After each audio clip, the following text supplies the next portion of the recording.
নমস্কার, আমি মৌমিতা। আমার কবিতা পাঠ চ্যানেলে আমার সকল শ্রোতা বন্ধু এবং দর্শক বন্ধুকে আন্তরিক শুভকামনা জানিয়ে আজকের গল্প পাঠ শুরু করছি। আজ আমি আপনাদেরকে পাঠ করে শোনাব প্রতিভা বসুর লেখা একখানি চমৎকার স্নিগ্ধ প্রেমের কাহিনী। গল্পের নাম সেই দিন সকালে। আমার অনুরোধ রইল গল্প পাঠ শোনার জন্য। রোজকারই মতো আমার পুরনো কথাগুলি একবার সংক্ষেপে বলে নিচ্ছি। যদি আমার গল্প পাঠ আপনাদের ভালো লাগে, অনুগ্রহ করে লাইক করবেন এবং আপনাদের প্রিয়জনের সাথে গল্পখানি শেয়ার করবেন। আপনারা যারা এখনো আমার কবিতা পাঠ চ্যানেলটি সাবস্ক্রাইব করেননি, তাদের অনুরোধ সাবস্ক্রাইব করে সাথে থাকার। আর আপনারা আপনাদের মূল্যবান মতামত কমেন্ট বক্সে জানিয়ে আমাকে অনুপ্রাণিত এবং সমৃদ্ধ করবেন, এও আমার অনুরোধ।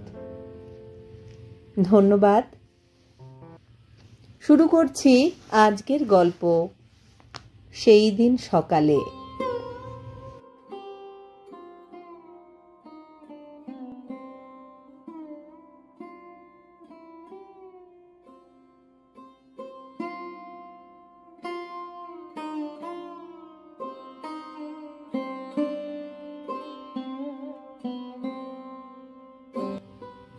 অনুরাধা মিত্রের বয়স 32।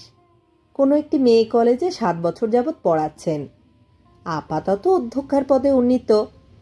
চেহারা অত্যন্ত কাঁচা, মুখশ্রী লাবণ্যময়, মাথার চুল ঘন এবং খাটো। বেশভূষায় খুব পারিপাট্য নেই, কিন্তু রুচি আছে। স্বভাব নরম, গলার স্বর নিচু, কথাবার্তা নম্র এবং মিষ্টি। দেখে মনেই হয় না এত বছর মাস্টারি করছেন।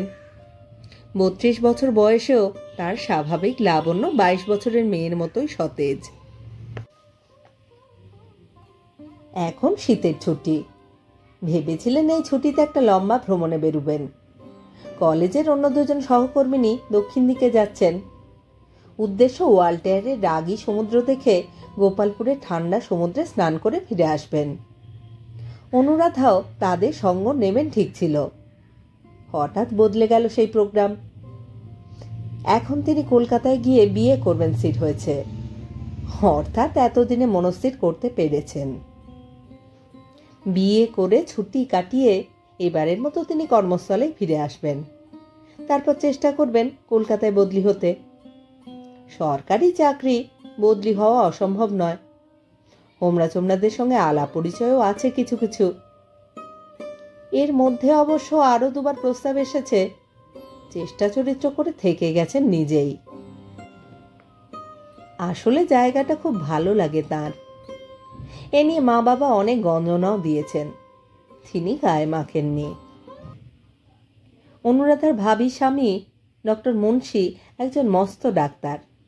অনেকদিন যাবতই অনুরাধার পানি প্রার্থী। তিনি বহুকাল বিপত্নী, কিন্তু কোনো সন্তানাদি নেই। কলকাতার দক্ষিণতম প্রান্তে নিরিবিলিতে মস্ত একটা বাড়ি কিনে সেখানেই বাস করছেন। অনুরাধার বাবাও বছর 2 যাবৎ তার প্রতিবেশী হয়েছেন।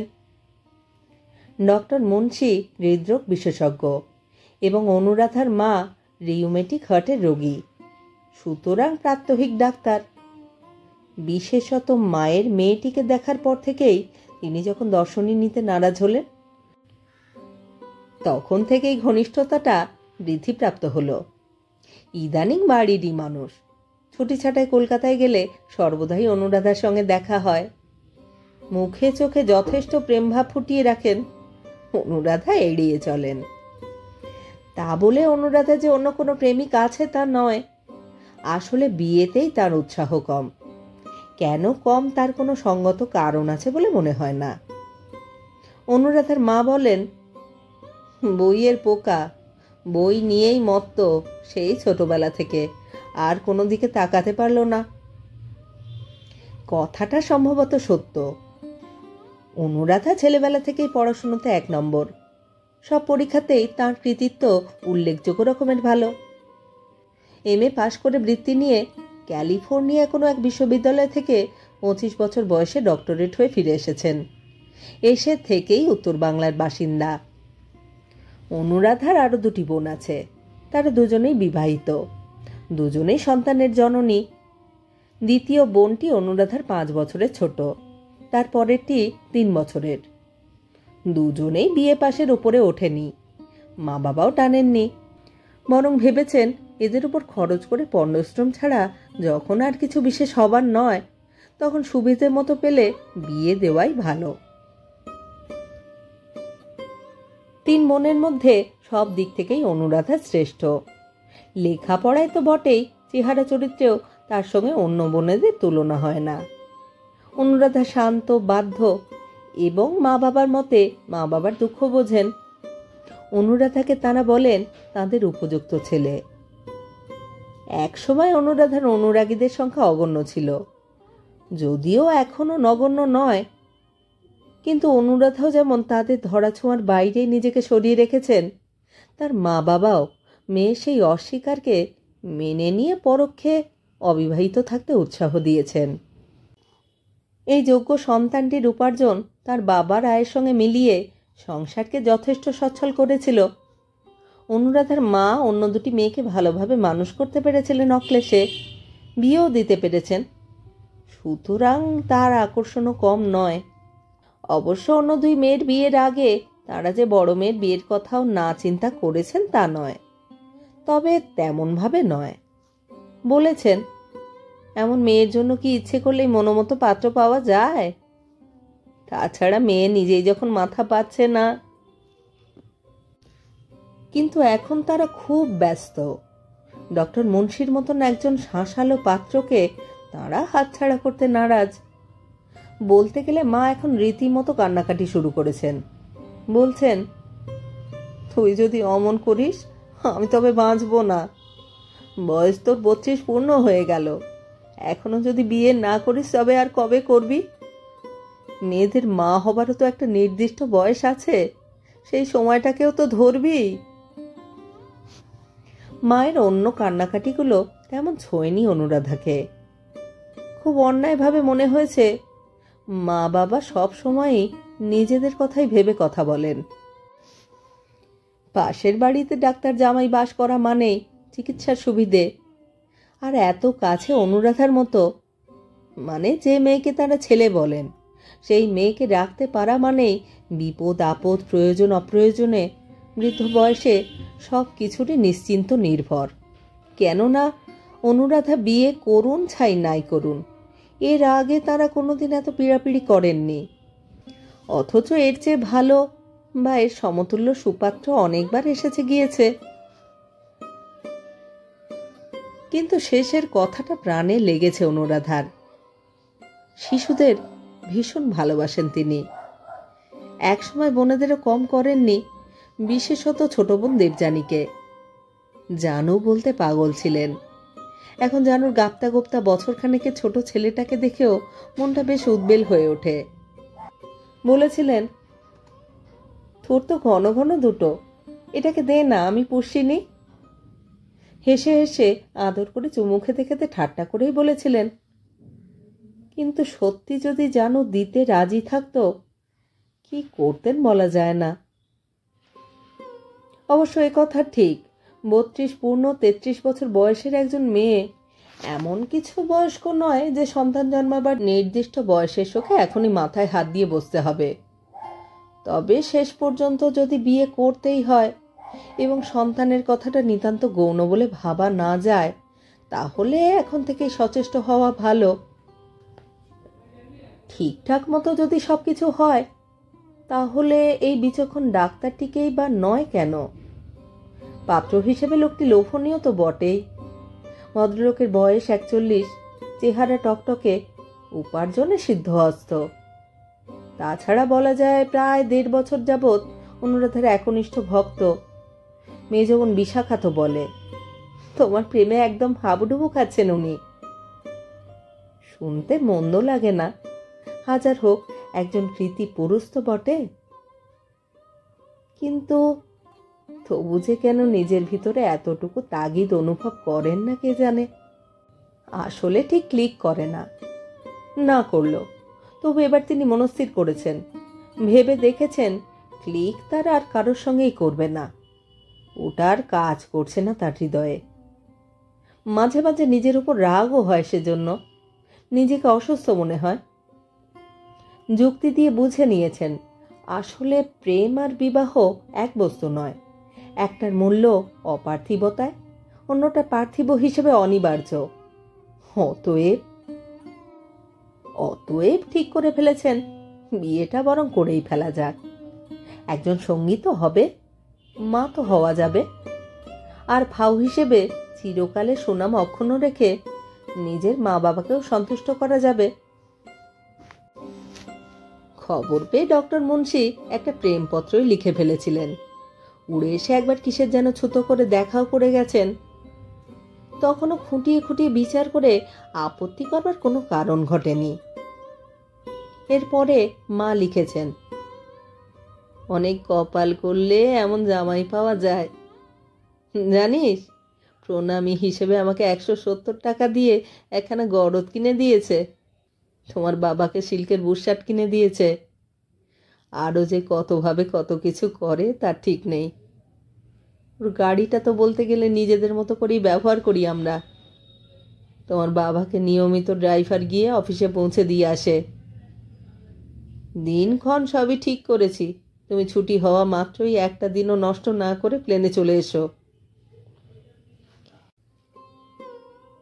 প্লেনেই যাচ্ছেন অনুরাধা, অন্যান্যবার ট্রেনেই যান। ট্রেনে চড়তেই ভালোবাসেন তিনি, কিন্তু এবারের কথা আলাদা। ভোর রাতে উঠে ট্যাক্সি চড়ে তাই বাগডোগরা এসেছেন। এমন সুন্দর রোদ উঠেছে, নির্মল আকাশ, দূরে ঝকঝকে পর্বতমালা, ঘাসে ঘাসে শিশির বিন্দু। মুক্তোর মতো উপমাটা পুরনো কিন্তু সত্য। এখনো বেশ খানিকটা দেরি আছে প্লেনের। তা থাক, ভারী ভালো লাগছিল এই প্রান্তরে এই সকালটি। এক পেয়ালা চা খেয়ে উজ্জ্বল রোদের মধ্যে তিনি ঘুরে ঘুরে বেড়াচ্ছিলেন। প্রজাপতি দেখছিলেন, বাগান দেখছিলেন, আবার ফিরে ফিরে আসছিলেন। যাত্রী সংখ্যা কম, মাত্র 2টি ছেলে মেয়ে নিয়ে এক দম্পতি খুব খাচ্ছেন সেই থেকে। অনেক পরে আর কিছু করবার না পেয়ে যখন ওজন নিচ্ছিলেন, এই সময় আরেকটি গাড়ি এসে থামল। আরো যাত্রী এলো, ধূপধাপ নেমে পড়ল তারা। অনুরাধা পিছন ফিরে তাকালেন, আর তাকিয়েই চমকে উঠলেন। আরে, এড গর্ডন না? দেখতে পেয়ে এডও লাফিয়ে এলো। চিনতে তার এক মুহূর্ত দেরি হয়নি। মুখোমুখি দাঁড়িয়ে চোখে চোখ রেখে সে প্রবলভাবে হাত ঝাঁকাতে ঝাঁকাতে বলল, কি আশ্চর্য, কি আশ্চর্য, কি আশ্চর্য!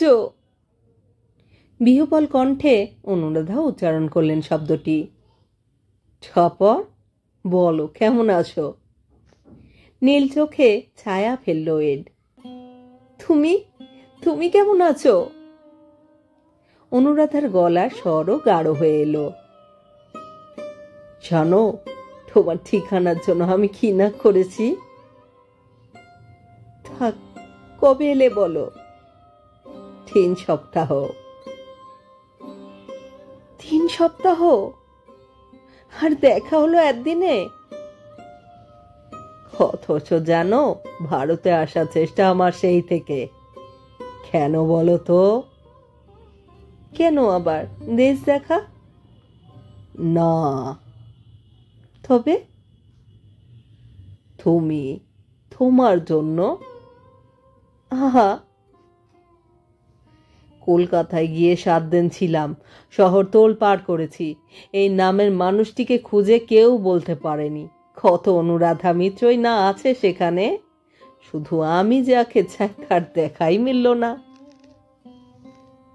তাই শুনে সুখী হলাম।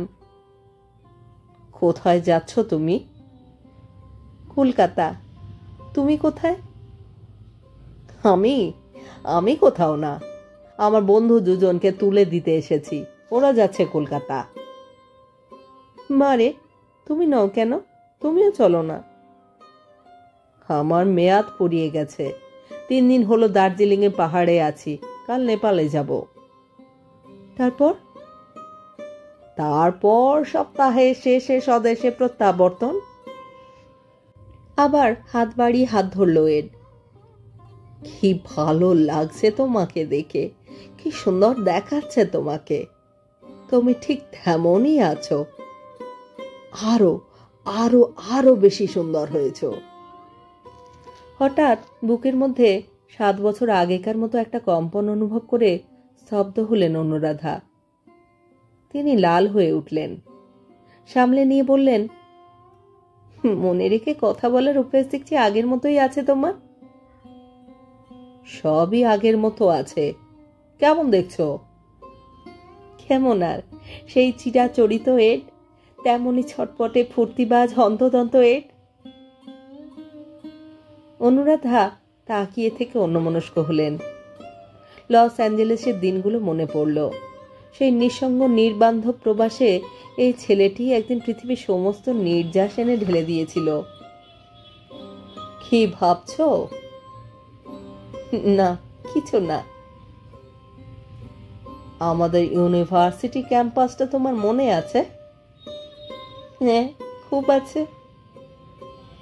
সেই যে ছোট্ট একটা তৈরি জঙ্গল ছিল, তৈরি সাঁকো ছিল, তলায় নুড়ি ফেলা জল, তুমি আর আমি প্রায় ইচ্ছে করে পড়ে যেতাম সেই জলে। তুমি এখন কি করছো এড? কি আবার, দাড়ি টাড়ি রেখেছি, ঘুরে ফিরে বেড়াচ্ছি, মাঝে মাঝে পিংখোরের সঙ্গে চলে গেলাম আফ্রিকা।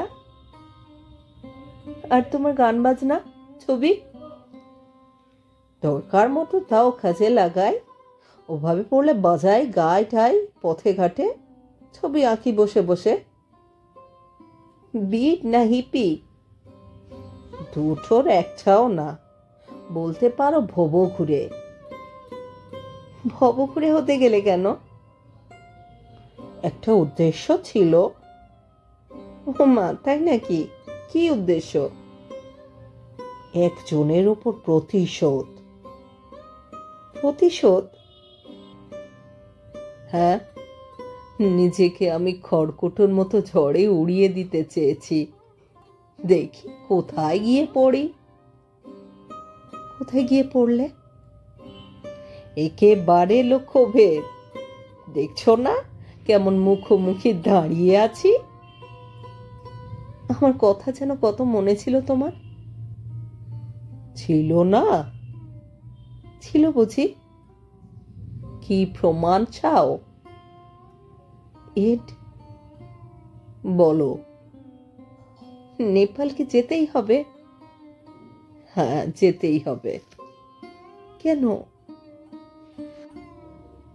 হ্যাঁ, যেতেই হবে। আমার কর্তারাই আইটিনারারি ঠিক করে দিয়েছেন, আর তার নড়চড় হবার উপায় নেই। কর্তারা? কর্তারা মানে? আমার কি ডলার আছে যে আমার ভ্রমণপঞ্জি আমি তৈরি করব? ছলে বলে কৌশলে ভক্ত বান্ধবদের পটিয়ে কতক কাণ্ড করেছে 3 সপ্তাহের জন্য এসেছি, তার ব্যাখ্যা শুনিয়ে এই মূল্যবান সময় নষ্ট করতে চাই না। এখানে থাকো কোথায় বলো? শহরের নাম বললে কি চিনবে? আর চিনেই বা কি হবে, তোমার প্লেন তো উড়লো বলে।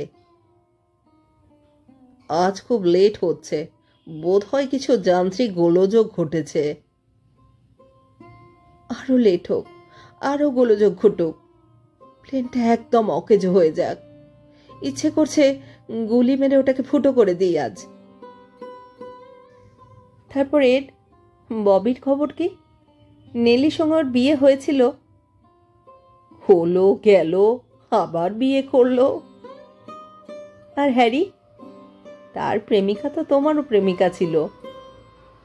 এড চোখ টিপল। ছিল বুঝি?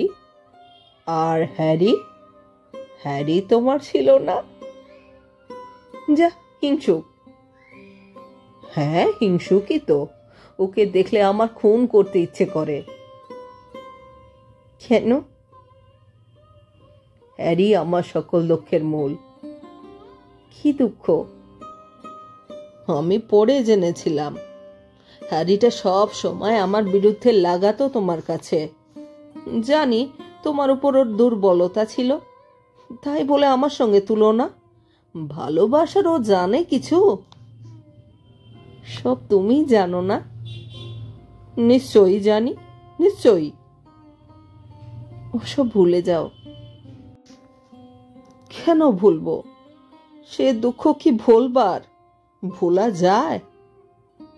আমি ভেবেই পাই না কেমন করে তুমি আমি ফেরার আগেই চলে গেলে, কোনো খবর না রেখে। হ্যারিটা হাসছিল, তুমিও তো চলে গেলে কিছু না বলে। মোটেই না। আমি তোমার ধর্মের দরজায় ডিটেল নোটিশ লিখে সেটে দিয়ে গিয়েছিলাম। লস অ্যাঞ্জেলেস থেকে নিউ ইয়র্ক ওই রকম একটা রাইড পেলে কেউ না গিয়ে পারে? বলো, তুমিই বলো। সেইটা কি দোষ? আর ঠিক হলো একেবারে হঠাৎ। বলতে পারা যায় 3 বন্ধু মিলে হঠাৎই ঠিক করে ফেললাম। মাত্র তো কয়েকটা দিনের ব্যাপার, থ্যাঙ্কস গিভিং এর ছুটিটা শুধু। আমি কিন্তু রাগ করেছিলাম। আর তুমি তুমি যে জুডির সঙ্গে রাইড নিয়ে শিকাগোতে গেলে বসন্তের ছুটিতে, সেই বেলা। এটা একটা খ্যাপা, এখনো খ্যাপা। বিষণ্ণ মুখে হাসলেন অনুরাধা। নিঃশ্বাস ফেলে বললেন, ঘোষণাটা শুনেছ? আমার এবার প্লেনে উঠবার সময় হয়ে গেল। তাকিয়ে থেকে অপ্রস্তুতভাবে এড হাসল, লজ্জিতভাবে বলল, ওহ হ্যাঁ, আমি দুঃখিত। এসব কথা আমার বলা উচিত হয়নি বোধ হয়। চলো। পিঠে হাত রাখলো সে। তোমাকে তুলে দিয়ে আসি, চলো। বড্ড উত্তেজিত স্বভাব আমার, তুমি তো সবই জানতে একদিন। সেই কথা ভেবে ক্ষমা করে দিও। ওহো, একেবারে ভুলে গেছি। এসো এসো, আমার বন্ধুদের সঙ্গে আলাপ করিয়ে দিই। আলাপ হলো। একে একে সবাই উঠে গেল প্লেনে। বাইরে চুপচাপ দাঁড়িয়ে রইল এড, লস অ্যাঞ্জেলেসের বিখ্যাত ছাত্র, বিখ্যাত গায়ক বাদক কন্দর্পকান্তি এড গর্ডন, যাকে ছাড়া কোনোদিন কোনো ফুর্তি জমত না, কোনো বনভোজনে উৎসাহ থাকত না, কোনো মেয়ের মন উঠত না, যাকে একদিন অনুরাধা ভালোবেসেছিল, যাকে অদেয় কিছুই ছিল না, যাকে দেখে আজ এতদিন বাদেও বুকের মধ্যে 22-24 বছরের হৃৎপিণ্ডটা সজোরে দোল খাচ্ছে। সরলভাবে সব চিঠিতেই মাকে অনুরাধা ওর কথা লিখতেন, ওর গুণপনা সব কথা সবিস্তারে জানাতেন। মা জবাবে শুধু হুঁ হাঁ দিয়ে সায় দিয়ে যাওয়া ছাড়া আর কিছুই বলতেন না। না, অনুরাধাও তাই বলে। তখনও এমন কথা কখনো ভাবেননি যে এক্ষুনি বিয়ে করতে হবে। দুজনেরই ছাত্র জীবন, দুজনেরই বয়স অল্প, দুজনেরই সামনে আশার সমুদ্র। প্রথম বছর গিয়েই কিন্তু আলাপ হয়নি, শুধু চলতে ফিরতে চোখাচোখি। একদিন গরুর মাংস খাওয়া নিয়ে খুব তর্ক হয়েছিল কয়েকটি ভারতীয় ছাত্রের সঙ্গে। ছোটখাটো একটা বক্তৃতা দিয়ে অনুরাধা বলেছিল, আমাদের যদি নানা রকম ট্যাবও না থাকতো, আমরা যদি খাওয়া দাওয়া বিষয়ে আরও খানিকটা উদারপন্থী হতাম, এত অনাহারের কষ্টে মরতে হতো না। এই যেমন মুসলমানরা শুয়োরের মাংস খায় না, হিন্দুরা গরু খায় না। ব্যাস, আর যাবে কোথায়? হরিতেও আরই তো প্রথমে ঠেসে ধরল 7 হাত মালের তলায়। তারপরেই একসঙ্গে সব ভারতীয় বেড়াল ডেকে শীষ দিয়ে হেসে নানা রকম মন্তব্যে অনুরাধাকে কাঁদিয়ে ছাড়ল একঘর ছেলেমেয়ের কাছে। আর সেই সময়ে 23 বছরের জন্মদিনে 23টি টাটকা রক্তগোলাপ হাতে নিয়ে নায়কের প্রবেশ। সে যে কি করে জেনেছিল সেদিন তার 23 বছরের জন্মদিন কে জানে। ইটালিয়ান বন্ধু মারিয়া বলেছিল, এই ছেলের সাংঘাতিক স্মরণ শক্তি। কথা প্রসঙ্গে আমি মার্চ মাসে বলেছিলাম, আনু আর আমি 5 মাসের ছোট বড়। আমার জন্মদিন অমুক তারিখে আর আনুর অমুক তারিখে। ঝাপসা চোখে হেসে অনুরাধা গ্রহণ করেছিল সেই ফুল। তারপর এডটাকে আর মারিয়াকে নিয়ে খেতে গেল একটা হোটেলে। শনিবারের বিকেল ছিল। গাড়ি করে চক্কর দিল দিকবিদিকে। বলল, মারিয়া মারিয়া আমার মরে যেতে ইচ্ছে করছে। মারিয়া বলল, মা কেন? সুখের আতিশয্যে। মারিয়া হাসতে হাসতে বলল, জানি জানি, এড গর্ডনের সুখের উৎসটা কোথায় জানি।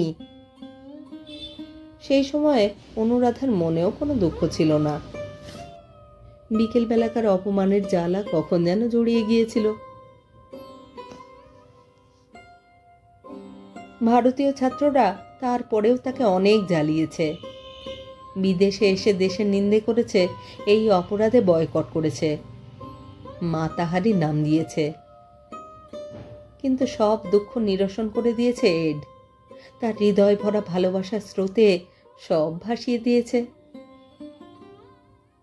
বিদেশে পড়তে এসে একটি বিদেশি ছেলের প্রতি এই অনুরাগ শান্ত ভীরু মা বাবার বাধ্য অনুরাধার মনে সর্বদাই একটা ভয়ের শিখা জ্বালিয়ে রাখত। এই যে কখনোই মা বাবার মনোপুত হবে না, সে বিষয়ে তিনি অনেক কারণেই নিঃসন্দেহ ছিলেন এবং সেই জন্যই ভেবেছিলেন থিসিসের কাজটা শেষ হয়ে গেলেই চাকরি নিয়ে নেবেন। আরও কিছুদিন অন্তত এখানে থাকা যাবে নিশ্চিন্তে, তারপর দেখা যাবে স্রোত কোন দিকে গড়ায়। এর মধ্যেই টেলিগ্রাম এলো, মায়ের হার্টের অবস্থা খুব খারাপ, যদি শেষ দেখা দেখতে চায় অনুরাধা যেন তৎক্ষণাৎ চলে আসে। টেলিগ্রাম পেয়ে কেঁদে কেটে অনুরাধা খুন। মাস্টার মশাইটা ছোটাছুটি করে চেষ্টা চরিত্র করে সেদিন রাত্রেই তুলে দিলেন প্লেনে। 24 ঘন্টার মধ্যেই কলকাতা পৌঁছে বাড়ি গিয়ে যখন দেখলেন মা বহাল তবিয়তে তরকারি করছেন বসে বসে, একটা অসহ্য কষ্টে টনটন করে উঠল বুকটা। সে কষ্ট ওর জন্য, এড গর্ডনের জন্য। চিঠিটা ভারতীয় ছাত্ররাই লিখেছিল। আতঙ্কিত মা বাবা মেয়েকে সেই কুপথ থেকে ফিরিয়ে আনতে এই মিথ্যা টেলিগ্রাম করা ছাড়া অন্য কোনো উপায় খুঁজে পাননি। তারপর কিছুদিন একটা সাংঘাতিক টানাপোড়েনের মধ্যে দিয়ে কেটে গেল। একদিকে মায়ের হার্ট ফেল করে মৃত্যু ভয়, অন্যদিকে তার নিজের জীবন। শেষ পর্যন্ত মায়ের জীবনের জন্য নিজের জীবন উৎসর্গই করলেন তিনি। মা প্রতিজ্ঞা করিয়ে নিলেন অনুরাধা যেন আর কোনো সংস্রব না রাখে সেই বিদেশি ছেলেটির সঙ্গে। আর প্রতিজ্ঞা না করিয়ে নিলেই বা কি হতো? 12,000 মাইল দূরে বসে কি করতে পারতেন অনুরাধা? তার চেয়ে বরং এইভাবেই একটা নিষ্পত্তি করতে পেরে, একথা ভেবে তিনি নিজেকে শান্ত করতে চেয়েছিলেন যে অন্য মানুষটা অন্তত ভুলে যাবার সুযোগ পাবে। সুযোগ অবশ্য অনুরাধাও পেয়েছিলেন বইকি, নইলে এই 7 বছরের প্রথম বছরটা বাদ দিলে কদিনই বা তিনি মনে করেছেন ওকে? সত্যি ভুলে গিয়েছিলেন, সত্যি সব দাগ মুছে গিয়েছিল। কিন্তু দাগ কি সত্যি মুছে যায়? এ দাগ কি স্লেট পেন্সিলের দাগ? মানুষের হৃদয় কি এতই অনুগত? না, বাইরের শাসনে যতই চুপ করে থাকুক, তার জেদ সে ছাড়ে না। ছাড়ে না বলেই 32 পূর্ণ 33 অনুরাধাকে সে আর কোনো সুখের দিকে হাত বাড়াতে দেয়নি। শক্ত করে দরজা এঁটে বন্ধ করে রেখে দিয়েছে। আর আজ কি অপ্রত্যাশিতভাবেই না সচল হয়ে উঠেছে সব যন্ত্রপাতি। রক্তের স্রোত কি দ্রুত বয়ে যাচ্ছে, মনে হচ্ছে ফেটে যাবে বুকটা। অসহায়ের মতো দাঁড়িয়ে থাকে এডের দিকে তাকিয়ে কষ্টের সমুদ্র উথলে উঠল। বিচ্ছেদের নতুন যন্ত্রণা দলা পাকিয়ে উঠল কান্না হয়ে। প্লেনের সিঁড়িটা প্রায় সরিয়ে নিচ্ছিল। ছটফটিয়ে উঠলেন অনুরাধা, তরতরিয়ে নেমে এলেন নিচে। এড রুমাল উড়িয়ে ঝাপসা জানলায় উঁচু হয়ে তাকেই খুঁজছিল। পাশে দাঁড়িয়ে হাসি মুখে লজ্জার রং মাখিয়ে বললেন, এই কি দেখছো? সে কি, তুমি তুমি কি নেমে এসেছো? নেমে এসেছো যে? এড অবাক। চলো তোমাকে আমার কোয়ার্টারে নিয়ে যাই, নইলে দেশে গিয়ে আবার নিন্দে করবে, বলবে কোনো ভদ্রতা জ্ঞান নেই। সত্যি যাচ্ছ না? দুই কাঁধে দুই হাত রেখে দুই চোখে আলো জ্বালিয়ে তাকিয়ে থাকলো এড। নীল কাগজের টিকিটটা ছিঁড়ে ফেলতে ফেলতে অনুরাধা ছোট্ট করে বললেন, অসম্ভব।